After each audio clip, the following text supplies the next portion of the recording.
My house is a testing ground for ideas. Let's just say I change things around a lot. So when I heard that you could make a temporary wall treatment using fabric and liquid starch, I had to give it a try.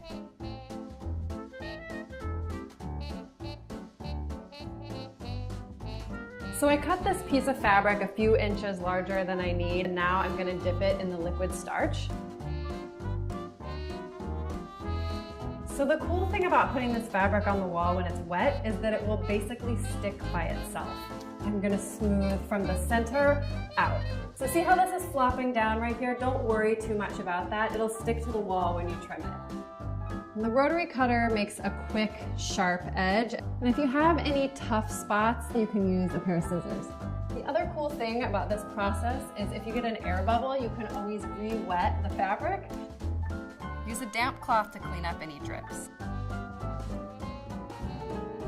When you're ready for a new look, simply dampen the fabric and peel it off.